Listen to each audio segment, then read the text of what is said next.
Hello friends, स्वागत है आपका एक और नई वीडियो में। तो आज की इस वीडियो में हम सीखेंगे कि प्लेजिंग क्या होती है, स्टॉक मार्केट में प्लेजिंग का क्या मतलब है, ये कैसे की जाती है, इसका क्या ड्रॉबैक्स हैं, क्या बेनिफिट्स हैं।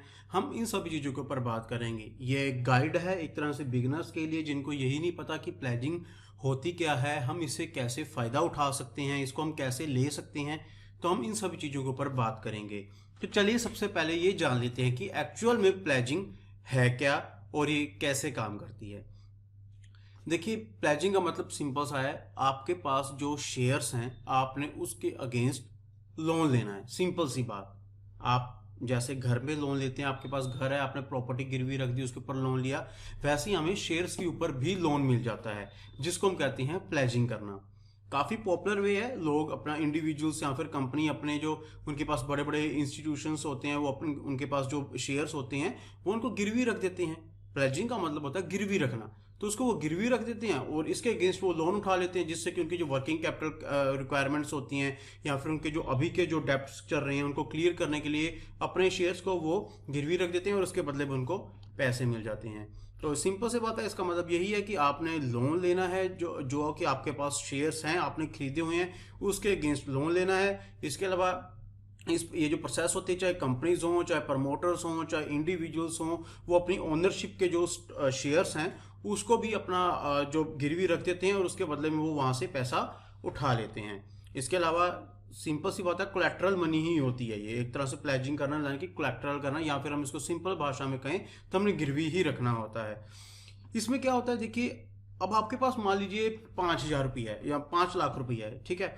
अब आपके पास 5 लाख रुपए हैं, लेकिन अब आपको पैसे और चाहिए। आपने जो इन्वेस्टमेंट है आपने और ज़्यादा करनी, लेकिन आपके पास पैसा 5 लाख रुपया है। तो आप क्या कर सकते हैं, आप उस 5 लाख के शेयर्स को गिरवी रख कर उसके बदले में आप और लोन ले सकते हैं।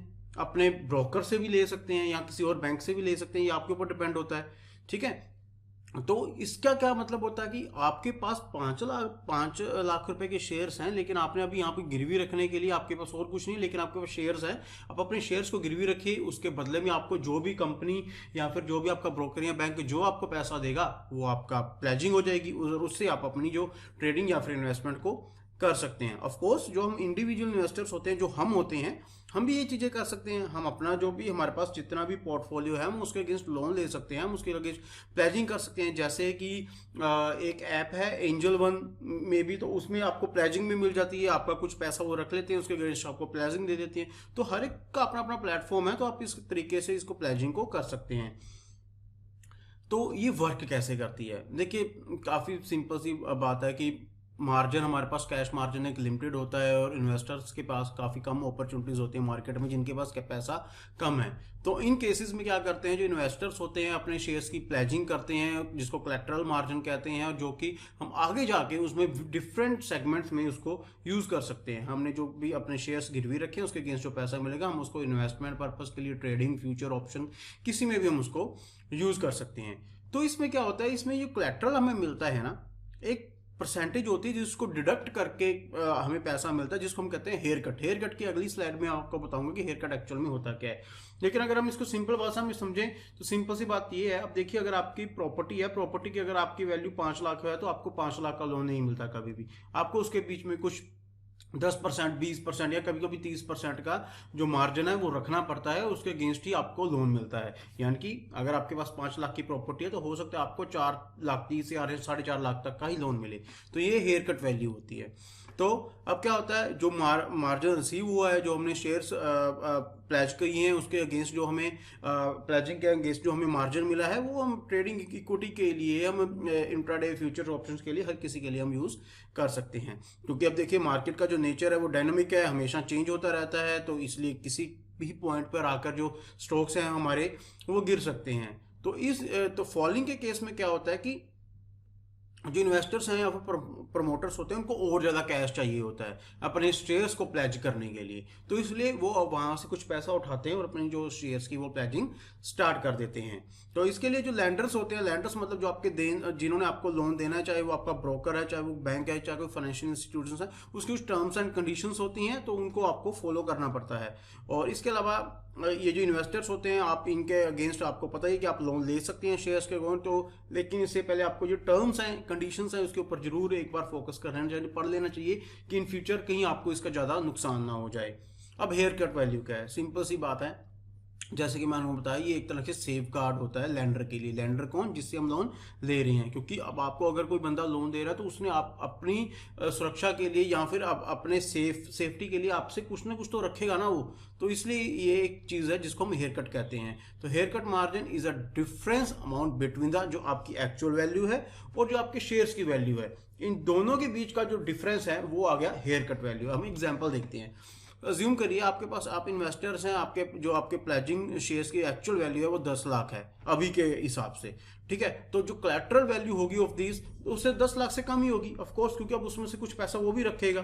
तो जो लैंडर होगा वो आपको कोलैटरल की वैल्यू हो सकता है 8 लाख रुपए दे दे, मतलब आपका 20% उसमें से उसने हेयर कट वैल्यू निकाल दी, यानी कि 20% उसने अपने पास फिलहाल रख लिया, ठीक है। और आपको 8 लाख रुपए का एक तरह से लोन दे दिया, या फिर आपको जो प्लेजिंग है वो कर दी। तो इसको कहते हैं हम हेयर कट वैल्यू।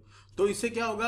अब देखिए, मार्केट में फ्लक्चुएशंस तो होती रहती हैं, कभी मार्केट ऊपर गया कभी नीचे गया, तो लेकिन जो लैंडर है वो तो रिस्क नहीं ना लेगा। तो अगर आपका फॉलिंग हो रही है, कुछ हो रहा है, तो ऑफ कोर्स जो अपना आपको उसने परसेंटेज दे रखी है कुछ इसकी प्लेजिंग की, तो वो अपने उसमें से कुछ पैसा निकाल देगा। क्योंकि देखिए, अगर आपके जो प्राइसेस हैं वो काफ़ी एकदम से गिर गए, तो इसका नुकसान किसको? इसका नुकसान तो लैंडर की होगा ना, क्योंकि पैसे तो उसने दिए हैं। तो इसलिए इन चीज़ों को वो लिमिटेड करने के लिए आपके हेयर कट परसेंटेज भी अपने पास रखते हैं, और इसके साथ भी और बहुत सारी टर्म्स एंड कंडीशंस होती हैं जो आपको प्लेजिंग करने से पहले पढ़नी होती हैं।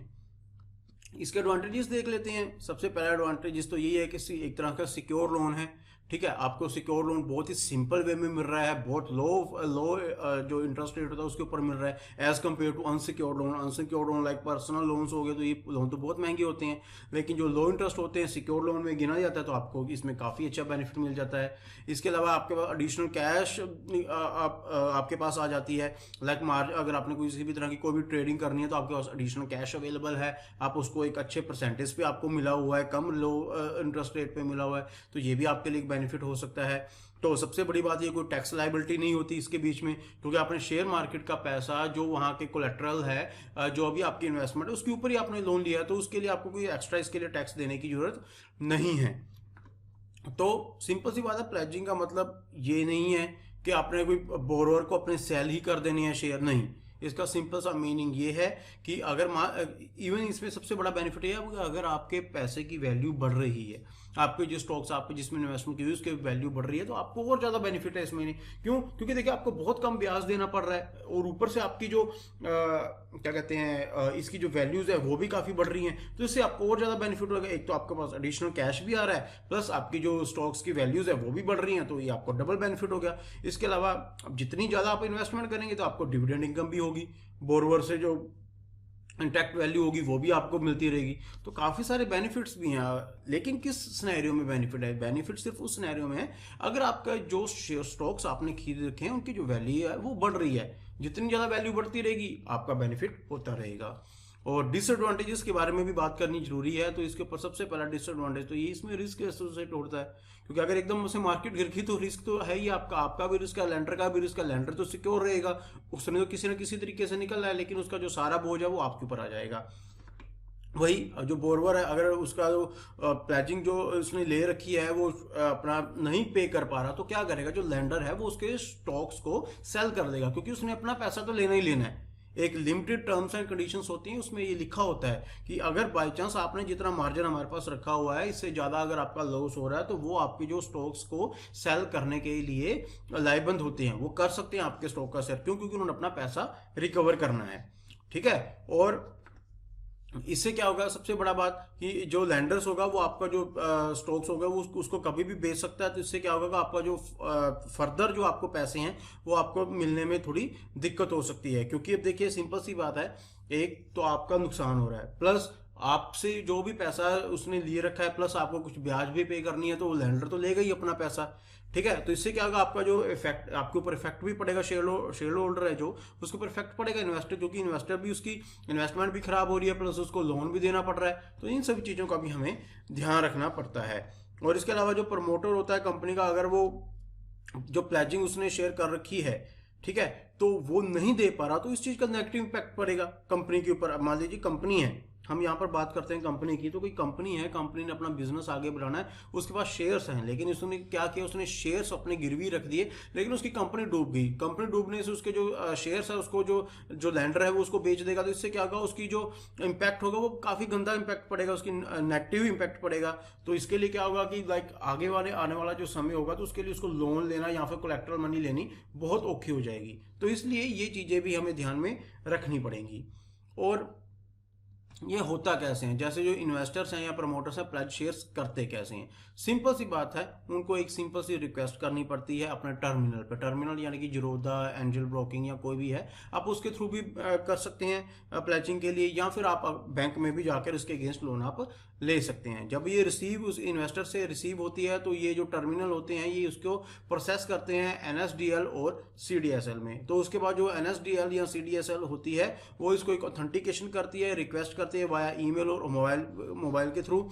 और आपका जो पैन कार्ड है और बीओआईडी जो कि आपके ब्रोकर होते हैं उसकी होती है, तो उसको अच्छे से वेरीफाई करते हैं। जब ये अप्रूव्ड हो जाती है, तो आपको कलेक्टर मनी कितनी अवेलेबल है आपके लिए, चाहे आपके लिए एक इंडिविजुअल इन्वेस्टर है, चाहे प्रमोटर्स है, तो उन सब चीज़ों के लिए जो भी जितनी भी रिक्वायरमेंट है या जितना भी मार्जिन अवेलेबल है, वो आपको बता दिया जाता है वाया ईमेल।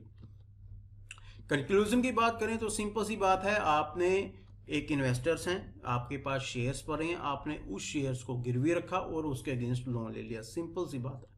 अब प्रमोटर्स के लिए क्या होता है, एक प्लेजिंग जो होती है, तो उनके लिए काफ़ी अच्छी ये टेक्निक है अपने फंड्स को रेज करने के लिए, क्योंकि कंपनी में काफ़ी सारी नीड्स रहती हैं, फाइनेंशियल नीड्स रहती हैं, तो या फिर उन्होंने कुछ नया प्रोजेक्ट लगाना होता है, तो उसके लिए उनको पैसे की जरूरत होती है, तो पैसे की जरूरतों के लिए वो अपने शेयर्स को गिरवी रख देते हैं, और जब वो काम चल जाता है तो अपने वो शेयर्स को छुड़ा लेते हैं। और जो इंडिविजुअल इन्वेस्टर्स होते हैं, अब इनको क्या करना होता है, अब इनको मोस्टली अपना जो इन्वेस्टमेंट है उसको और ज़्यादा बढ़ाना होता है, और कुछ ट्रेडिंग करके या फिर इन्वेस्टमेंट करके, तो इससे क्या कहते हैं, वो प्लेज कर लेते हैं, उसके अगेंस्ट जो उनको मनी मिलती है, तो उससे वो अपना जो भी इन्वेस्टमेंट है उसको और ज़्यादा बढ़ा सकते हैं। लेकिन इसका नेगेटिव इम्पैक्ट ये पड़ेगा कि अगर आपका जो वैल्यू है शेयर्स की वो कम हो रही है, तो आपको फिर वो सारा पैसा पे करना पड़ेगा। ठीक है, तो सिंपल जो इन्वेस्टर्स हैं, इन्वेस्टर्स को हाई वॉल्यूम स्टॉक्स में भी काम करने का मौका मिल जाता है, क्योंकि आपके पास मार्जिन, आपके पास ज़्यादा पैसा, अगर ज़्यादा पैसा आ गया तो आप इसके यूज़ कर सकते हैं ज़्यादा इन्वेस्टमेंट या ट्रेडिंग पर्पज़ के लिए। तो जो इन्वेस्टर्स होते हैं, प्रमोटर्स होते हैं, वो इसकी चीज़ का काफ़ी अच्छा बेटर बेनिफिट्स ले सकते हैं, क्योंकि इसमें जो स्ट्रेटजीज होते हैं, आपके पास कुछ प्लानिंग्स होती हैं, तो एक्चुअली आपको फंड चाहिए होता है। अगर आपकी वो प्लानिंग्स या फिर स्ट्रेटजीज परफेक्ट बैठ जाती हैं, तो आपको इस चीज़ का काफ़ी बेनिफिट मिलता है। और वाइस वर्सा मतलब अगर आपका जो प्लानिंग्स है वो फेल होगी, तो कंपनी आपसे पैसा लेगी, लैंडर अपना पैसा लेगा, डेप्ट लेगा, चाहे वो आपके सेल करे, क्योंकि उनके पास ऑप्शन यही है कि आपने जितनी भी सिक्योरिटी उनके पास रखी है वो आपका उसको सेल करके अपना जितना भी पैसा है वो रिकवर कर सकते हैं। तो आई होप दोस्तों आज की वीडियो आपको पसंद आई होगी। अगर आपको वीडियो पसंद आई तो मेरे चैनल को जरूर सब्सक्राइब कीजिए, वीडियोस को कमेंट लाइक शेयर जरूर कीजिए, इससे मुझे थोड़ा मोटिवेशन मिलता रहता है, और आने वाले टाइम में मैं आपके लिए और भी अच्छी वीडियोस लेकर आता रहूँगा। तो चलिए दोस्तों, मिलते हैं हम अगली वीडियो में।